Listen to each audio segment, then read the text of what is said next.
So here's my Xbox One S right here, as you guys can clearly see, okay? And then right over there, you guys see it says 120 hertz. Oh, but wait, it gets even better. When we open up our menu here and we select Need for Speed Payback, the same Need for Speed game that I've been playing in these videos, you can see my Xbox One S is down there. You can see that my game is right here, and I'm just going to start going for a little drive, and we're going to see if we see any frame skipping or anything noticeable that destroys the gameplay.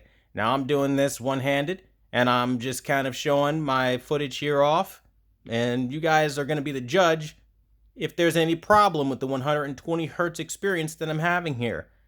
Now, I'm going to, again, show you guys the EDID, just to be fair, because I had people claiming that the Xbox One X is more powerful, and therefore, because it's more powerful, can do more than the Xbox One S. And Artings didn't lie. I'm being very unfair, because I'm not comparing apples to apples, whatever. You know, people like to make excuses, but I'm a dramatic kind of guy, very over the top with proving my point in a dramatic fashion, so that's what we're going to do here. Okay, so as you see, it's freaking buttery smooth.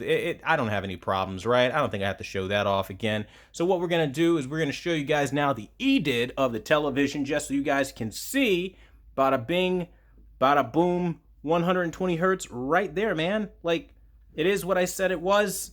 It's very smooth. There's no chopping out. There's no cutting in and out. There's nothing. We look down there. The Xbox One S is still on. I've got my controller right here. I'm doing my thing, right? Okay. And this is a day one Xbox controller for anybody wondering. So it's not like anything fancy. Okay. It's not like the Xbox One X controller that I'm like trying to trick you guys and use an Xbox One X or anything. So you can't say anything. And you know that by the glossiness at the top here, where the matte finish is on the newer controller. So again, this is what I say it is, right?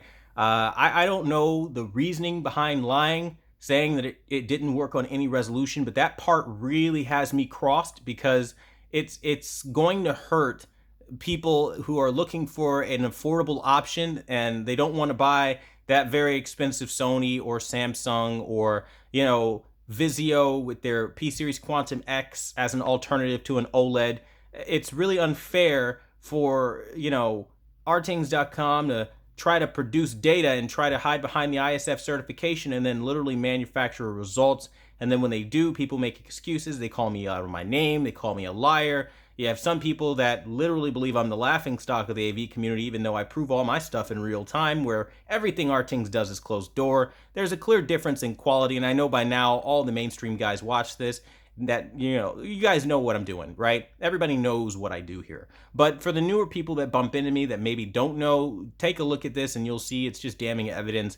And I'm not doing this to slander Artings. I'm doing this so that they fix their data. They're wrong, and it's misinformation. It's really harmful misinformation for people on a budget price point, which I feel are the most vulnerable people. They're the ones saving. They're the ones trying to you know, find the best option. And I think if you are over here telling them that this doesn't support the 120 hertz it does have, that it has some sort of frame skipping that it doesn't have, and you're literally just manufacturing problems, one needs to ask why, when the best TV on your website is the LG C10, which we know you're pushing as a gaming monitor, and this has 14.1 milliseconds of input lag, which I measured myself. So I just really don't understand any of it. I really don't, and I don't really care. It needs to be fixed, and if it's not going to be fixed, I'll put it out there, at least for those looking for this TV and maybe stumbling into that misinformation. You cannot trust what you read on Artings.com. They are very inconsistent, and this is proof. They said that the Xbox One S does not support that, you know, that 120 hertz